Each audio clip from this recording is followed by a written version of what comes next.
I think we owe it to Al, who is called in from a land down under and has been waiting very patiently for an hour.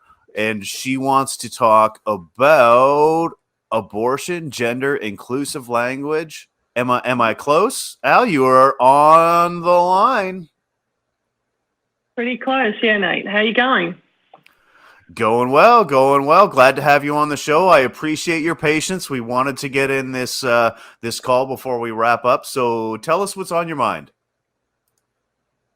Well, you already touched on it quite a bit there, and I certainly don't want Christy to unplug his microphone again. But, no, that'll fill out too many secular sexuality bingo cards if he does that again. Yeah. Keep my hands on the table. I was having a conversation on Discord the other day about the subject of abortion came up, and I perhaps overreacted a little bit, got a little bit triggered because the conversation always seems to be monopolised by cis men. And I kind of went, oh, look, here we go again, blokes talking about what it's like to be pregnant and stuff. And I kind of just, my instinctual reaction has always been, look, no uterus, no opinion. And while that still kind of feels holistically correct, I also don't want to exclude people who are gender diverse. So how do you explore those nuances without being exclusionary? Well, if I could offer an early opinion, and then I'll turn it over to my panel of experts. I'm of the opinion that a man has to earn his right to weigh in on the issue of abortion, because it is the woman's decision. If they are in a relationship, if they trust each other, if they love each other, then you're going to take your spouse's or your partner's opinions and feelings into consideration, right? That's just a normal part of a human relationship. I myself have 3 children. My ex-partner and I endured some rocky times, and the issue of abortion came up more than once, and I offered my input, but it was always with the understanding that it wasn't my decision. I could respectively, petition for my opinion and my preference to be weighed, but ultimately it is not up to us. So yes, I think that if it's correct, then yeah, the man should have a choice and has a right to at least offer his partner what he thinks. And it is completely the woman's choice whether to take it or not.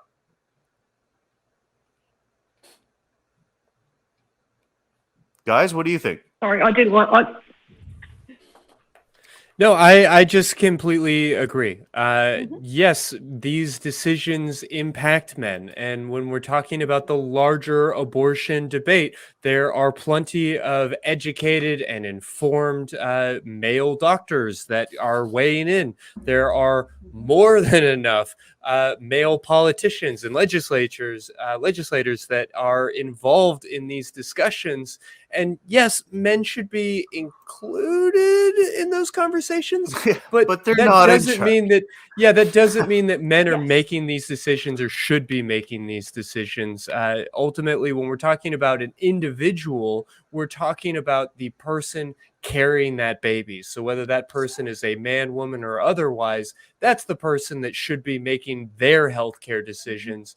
Larger policy issues. I mean, we are a society, and we can all weigh in, but it is really, really telling the types of people that are pushing a lot of these arguments, and to not recognize at this stage, at this point in 2021, the absolute patriarchal smokescreen that is the so-called abortion debate is just laughable on its face. I guess I'll say very briefly before I accidentally unplug my microphone or carry us too late over time on this podcast, that I got to be on Talk Heathen last Sunday, and a lot of these questions came up, and we were trying to have a civil conversation. We were trying to wrap up the conversation quickly, and I wasn't leading that conversation, but as we were getting ready to hang up, the caller pointed out that, like, well, I don't really feel like gender needs to enter into this discussion, and fuck you. I'm so sorry I didn't get to say it then and there. I think that is absolutely preposterous. These are conversations about gender. Yes, men can have babies. That needs to be a nuanced part of this. And yes, there are male partners, men that are partnered to women that are impacted by these decisions. Yes, gender is a major factor in all of this, but ultimately, a person carrying a baby should have a person carrying a baby, a person carrying a fetus, a person who is becoming pregnant should have the rights to make their choices about their body. Yeah. Nailed it. And I do want to say, like, no uterus, no opinion. I am fine with that because, like, the thing that I have is a uterus. I'm not a woman, but I do have those parts. So, like, somebody who doesn't have a uterus doesn't get say over if I ever am in that position to make that decision. So, like, as far as, like, gender inclusive, I actually prefer no uterus, no opinion. Fair to say. I'd rephrase that to no uterus, no decision. Yes, that could You be. know, Sure. but I can definitely see where you're going there, and in the current climate of patriarchal decisions and draconian laws regarding what women choose to do with their bodies, I can definitely understand that y'all want to take some ground back. But yeah, absolutely. Al, what do you think?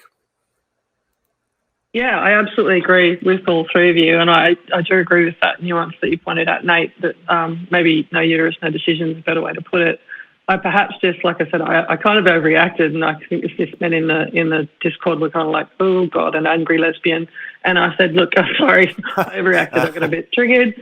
But I think it's more just, I feel like it's not something that really affects us here in Australia. I can't even imagine how oppressive it must feel for the people in Texas. Doesn't often come up in my country. It's never really been an issue since I've been an adult anyway. But more just that everything I've seen, because I watch a lot of content similar to this, has been about the abortion laws in Texas, and it's just I'm not hearing from people with uteruses. The conversation's being monopolised, and I thought, well, is the conversation being monopolised because the people with uteruses aren't butting in and saying, hey, how about you ask me?